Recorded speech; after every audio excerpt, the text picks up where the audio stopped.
I replay that voicemail sometimes, not because it hurt, but because of how calm her voice sounded when she cut me out, like I wasn't the one who'd been keeping the whole damn house standing for 3 years.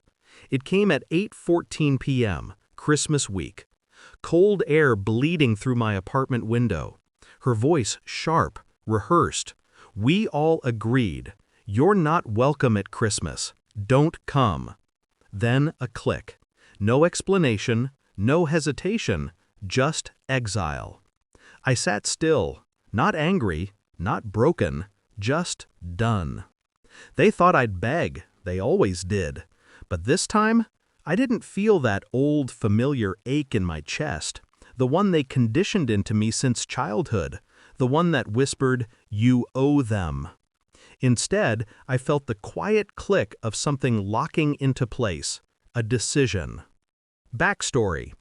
Growing up, my mother loved control disguised as care. My siblings knew how to play along, laugh at her jokes, agree with her opinions, pretend gratitude for gifts paid with my money. They had mastered the art of taking without being seen. I used to think helping them made me a good daughter, so I paid the $1,420 mortgage, and the electric, and the gas, and the Wi-Fi, and the holiday catering bill my mom bragged about. Every month they called me family. Every month they treated my support like an obligation. And I mistook survival for belonging. The discovery. The betrayal wasn't the voicemail. It came earlier, a month before Christmas, when I walked into the house with groceries I'd paid for. My older sister stood in the kitchen whispering, "She thinks she runs this place. Imagine Christmas without her." Then laughter. Moms, my brothers, all three clinking glasses like they hadn't heard my keys in the door. They wanted me gone. They just didn't have the courage to say it yet. I froze in the hallway, listening.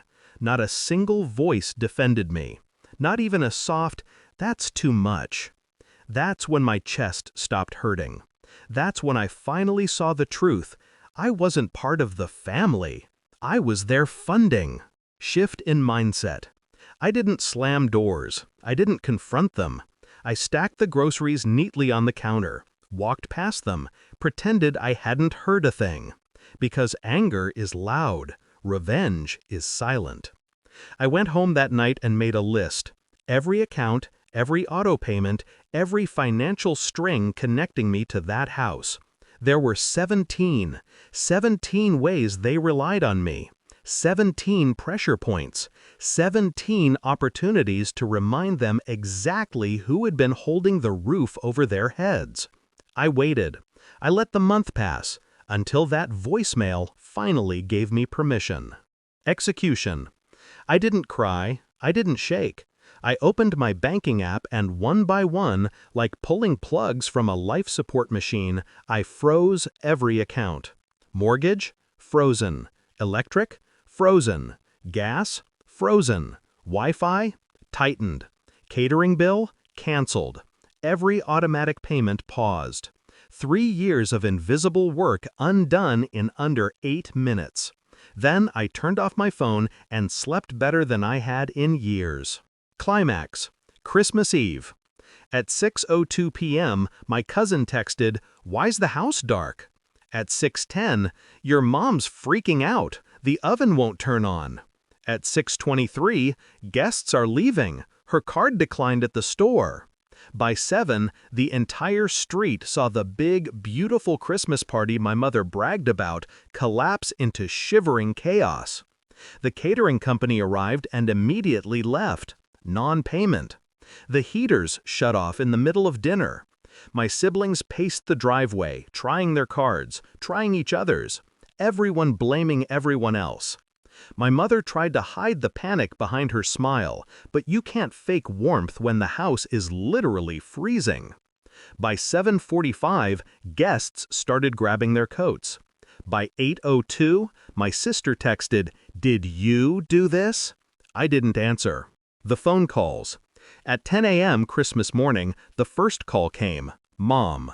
Then my brother. Then my sister.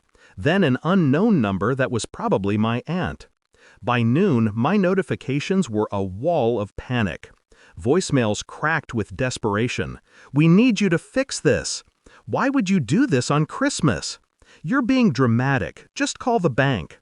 "We didn't mean the voicemail. We were upset." "Think about family." Family. That word again. It used to make my heart twist.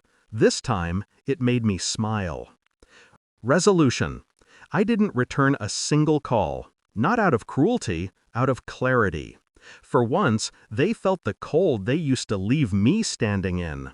For once, they understood that access to me was not a right, it was a privilege, one they'd spent years wasting. I leaned back on my couch, the quiet soft around me, and whispered to no one, Christmas was never the gift, the silence after was.